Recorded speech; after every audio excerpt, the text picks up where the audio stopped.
Hello, everybody. This is Vivian and Asimos popping in at the beginning of this episode in order to let you know that if you missed our lovely announcement, Fan of That is launching its very own Patreon.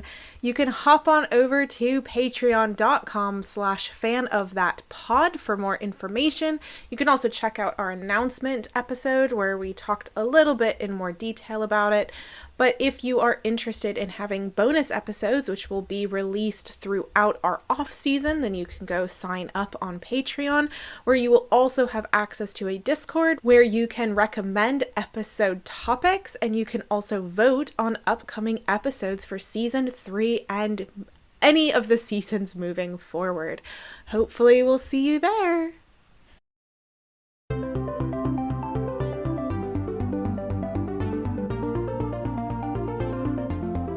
Hello, everybody, and welcome back to I'm a Fan of That, a little bonus episode, a little extra one, and there's also a video version of this over on YouTube. If you are there, hi, how are you? Hello! And if you do go and look at the video episode, this is not your usual hosts.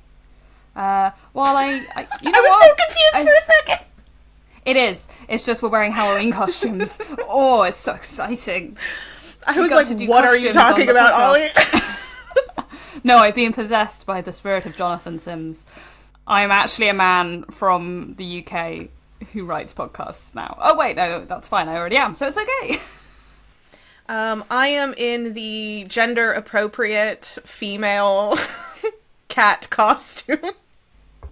And just so nobody is confused, I am actually cosplaying as the archivist from the Magnus Archives, not Johnny Sims, the writer. That would be weird.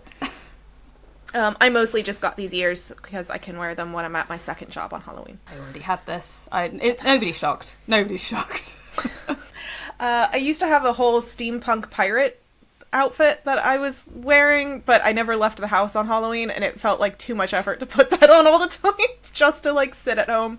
So it left. I will also be staying at home at Halloween. I'm doing stuff during the day. I'm going to go make pumpkin pie with my friends in an adorable sort of fashion. It will be very store-bought because we're lazy, but it's still fun. And then we're going to watch a movie and chill out in my house and ignore any children that might be around.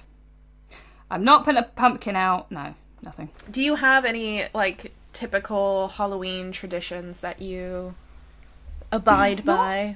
Not really. So we didn't do Halloween particularly when I was a kid. It wasn't a big thing here when I was the age appropriate. It kind of came in when I was a teenager.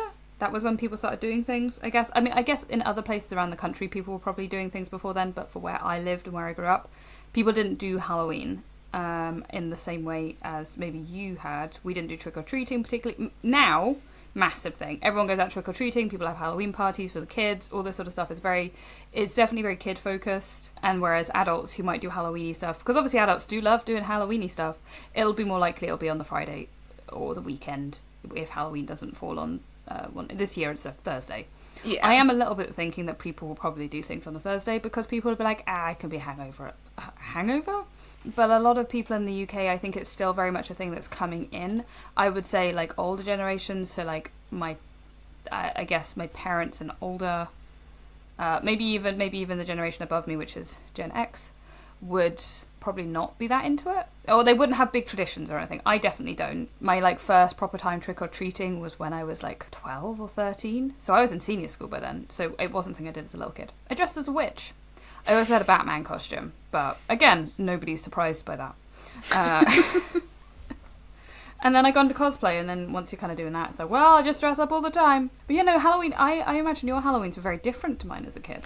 A bit, but not very much, to be honest. I mean, we would do Halloween, but it wasn't like huge. We would do pumpkin carving, and we would do trick-or-treating, and that was kind of what you would do. When I started getting older, obviously things started to change, but I have younger siblings, so I used to go with them when they would go trick-or-treating around his neighborhood. I would accompany the kids every so often. I feel like there's this whole thing about Halloween that people have been like, it's massive and all this sort of stuff now, and it's...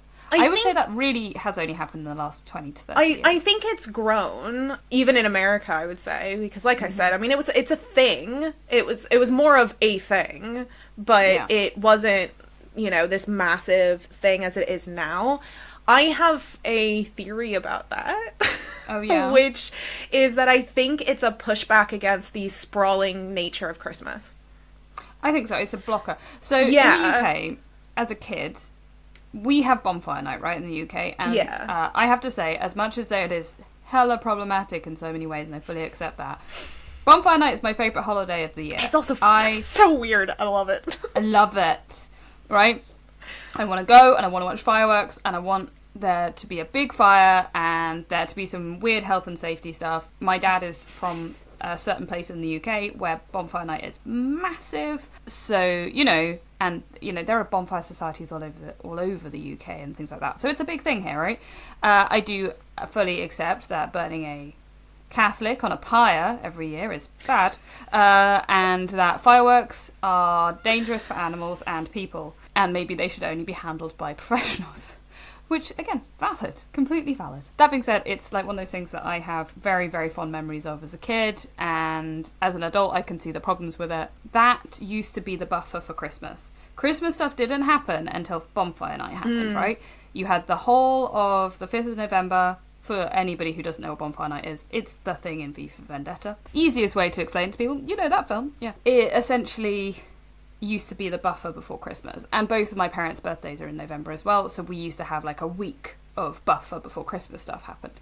And now Christmas is in August, apparently. Yeah. So, I agree with you. I think Halloween is the buffer now. It is, because when I was growing up, it seemed like, and maybe it was my mother being very good at creating a home buffer, but even then, like, you start to see it in other places. But I swear, growing up, you wouldn't see Christmas stuff until after Thanksgiving, because I grew up in America.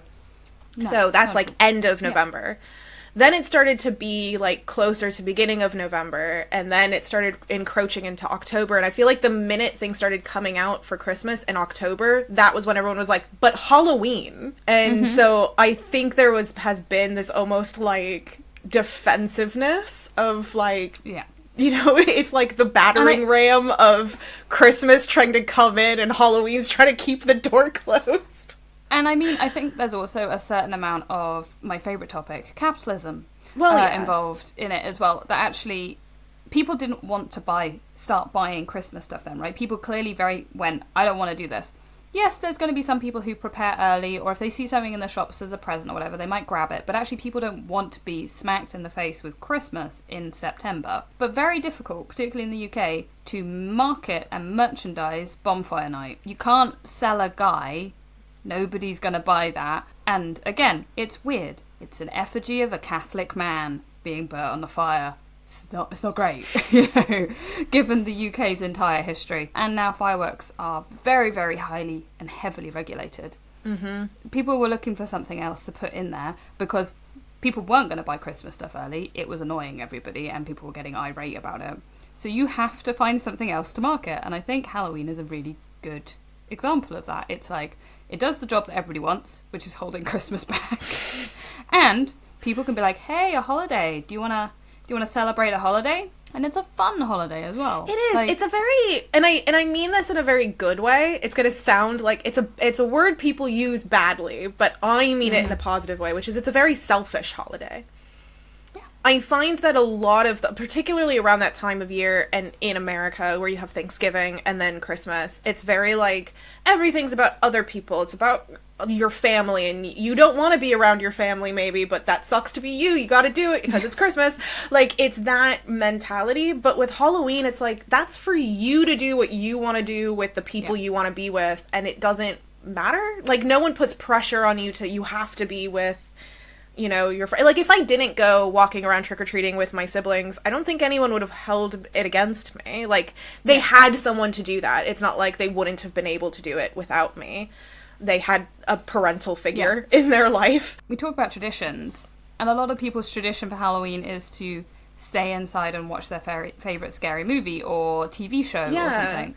Or, like I said, me and my friends are going to make pumpkin pie together and then not really spend any time together in the evening. We're just having a nice day. You know, it's not about necessarily you can give as much or as little as you want to it and still celebrate and some people which I think have is really nice. big parties, and they tend to be with friends, like a chosen family centered rather than the obligatory blood family. Yeah. And so you have, for the people where that's really important to them, that's an option where they have big, Halloween parties with drinking and fun and activities. But also you can stay at home and watch a scary movie by yourself and no one's like, that's sad. Like, yeah, exactly. Everyone's people like, yeah, that's Halloween. That sounds cool.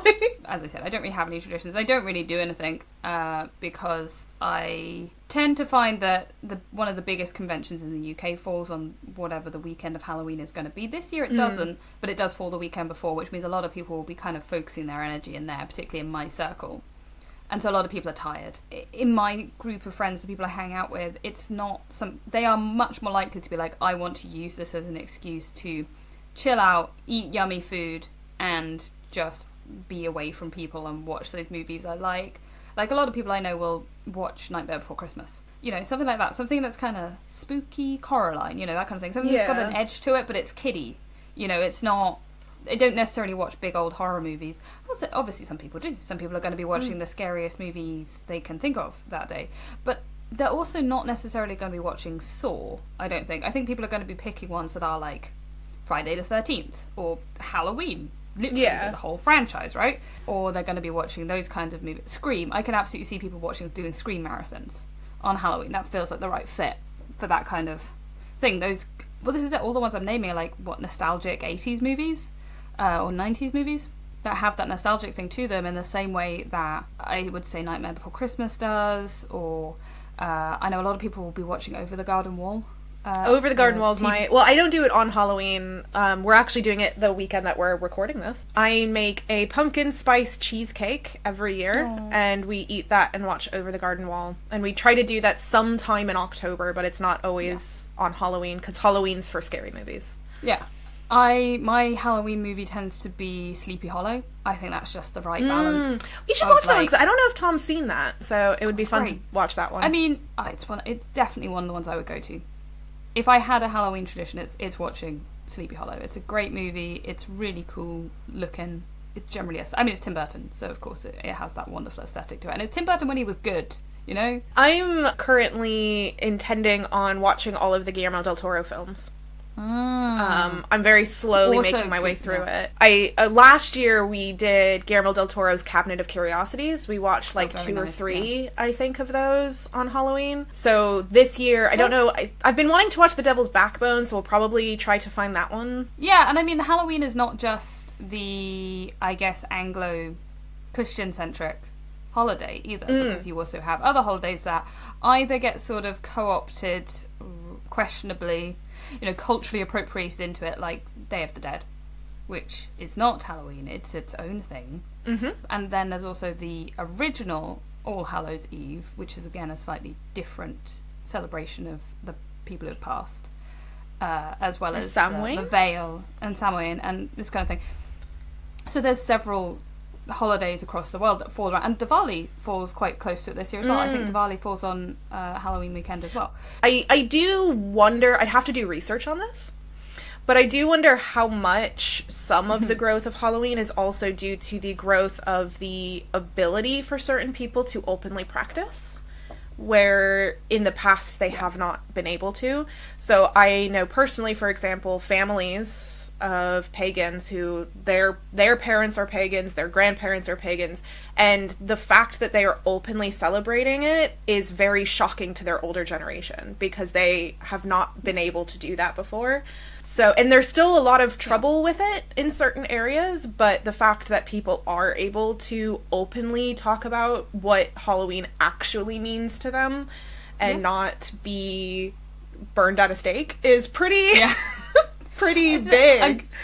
I'm thinking about quite a lot of my friends who love Halloween, who do Halloween in a big way, but also are pagan. It's a big holiday for them. It's nice to see people being able to do that. It's also nice to see people literally watching Strictly Come Dancing last weekend, because I am basic.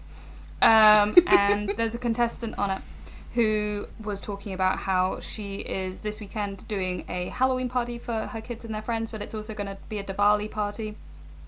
because they celebrate that as well, and they're blending the two things together. And she's going to have spooky stuff with candles, and you know, she's working out how she's going to do it for her kids so they can have both things, but also she wants them to be able to celebrate Halloween with their friends and Diwali with their family. And I thought that was really cool to see those two, being able to see those two things running alongside each other, you know?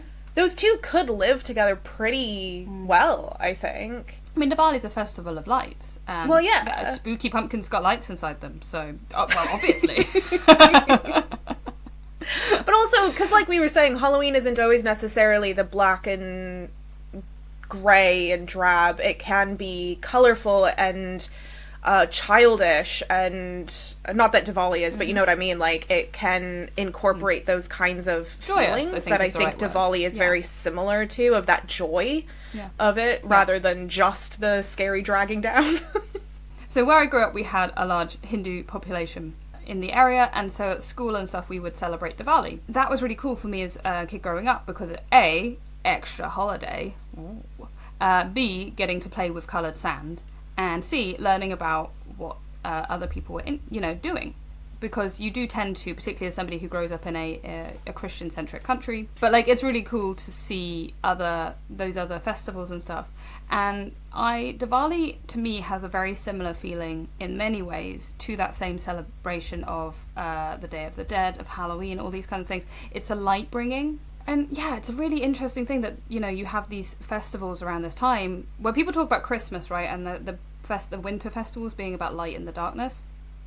I almost feel like the autumn equinox festivals are about recognizing that they go together, that they're sort of like, you know, one and the same. It's really interesting. No, I mean, I think there's a lot of also very, not similar traditions, but ideas that can kind of go alongside. I know that there's one that is very similar to Day of the Dead, but it's also in some Samoan traditions, which is one that we do in my house, which is that we have little tea lights, because we can't have more fancy of lights than that, because we live in a tiny flat. But we light candles for those who have passed throughout the year. So from, you know, November 1st to Halloween, anyone who passed during that time, we light a candle for. And the idea is to guide the spirit away from you and your household and out. And that's something that is really important to me. And so I tend to, because I'm very bad at grieving, as many people are. So it's a nice way of recognizing that and lighting it. And sometimes there's a year that I'm not ready to let go yet, so I'll not light the candle for them, which is probably very selfish, but as I said, that's just what I do. This is why I kind of get frustrated when people are like, oh, Halloween, it's just this sort of commercialised, I mean, yeah, everything's commercialised, but like, I've seen a lot of people kind of call it a fake holiday, and I think that's just because they didn't have it growing up, that they're like, this has come out of nowhere, it's super American, and we don't do this, and I'm like, yeah, we do. We always have. We just, well, and it's you know... You know, the internet, I think, has fun with things where they can take something very serious and make it fun and lighthearted and memey. And so I think sometimes if all you're seeing or experiencing of a holiday is the fun memeing on the internet, you can think that that's the only thing there is about it. I saw someone complaining about basically Halloween just being people wanting to be spoopy. And it's like, well, no, like, this is like a really important cultural holiday for so many people in the world. And maybe for some people it is just about being spoopy, but to think that that's all there is. And even for the people where it is just about being spooky for a little bit, there can be some really deep importance to allowing yourself that outlet for that little bit of time.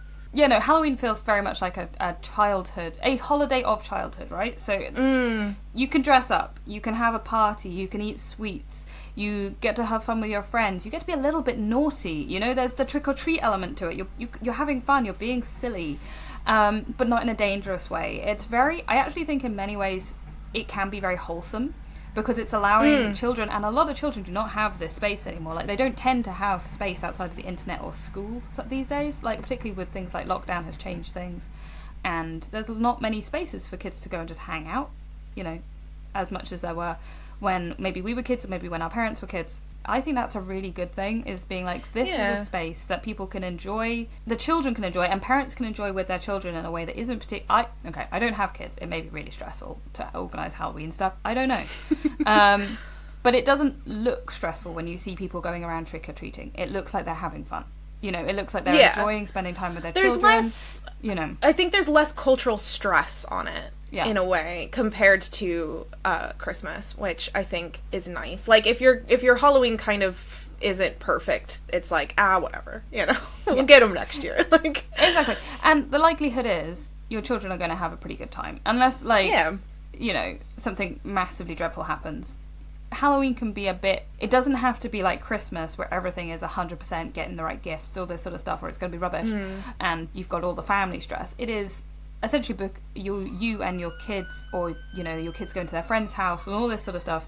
There is no, like you said, there's no expectation of it being blood family. There's no expectation of, you know, parents being the only people to provide this for them, all this kind of stuff.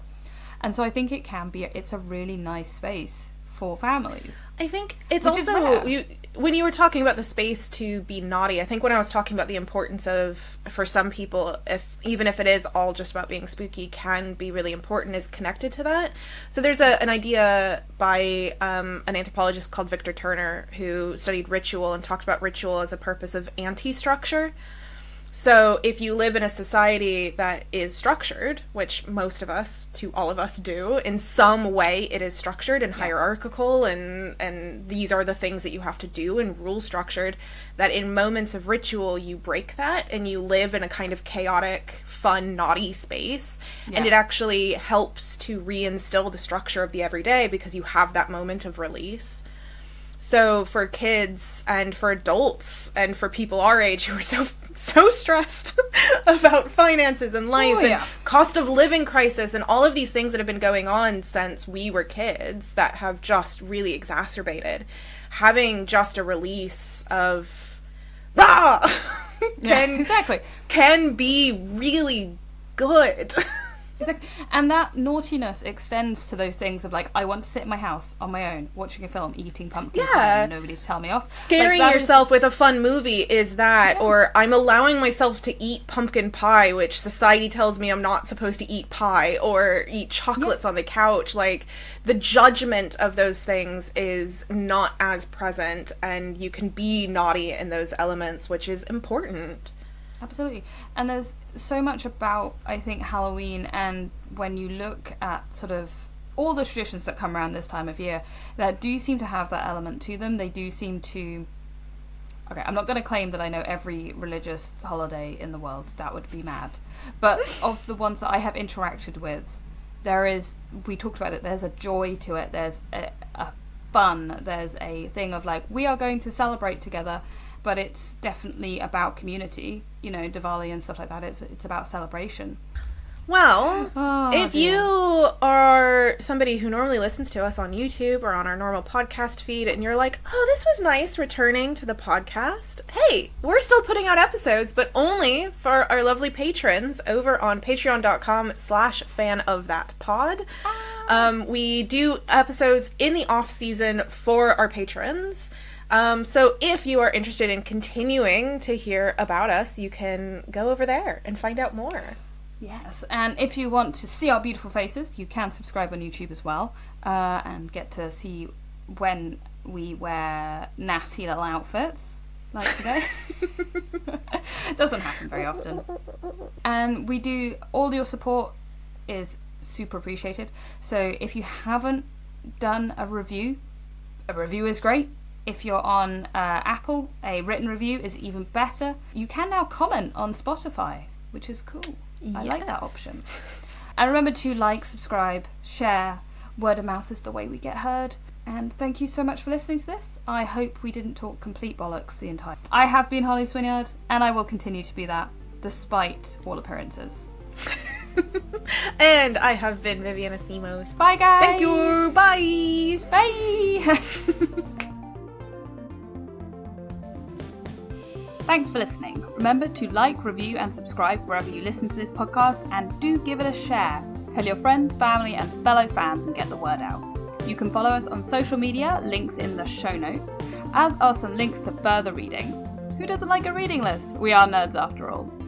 Music for this episode was Nowhere Land by Kevin MacLeod, licensed under Creative Commons Attribute 3.0. This episode was produced by Vivian, Asimos and Holly Swinyard.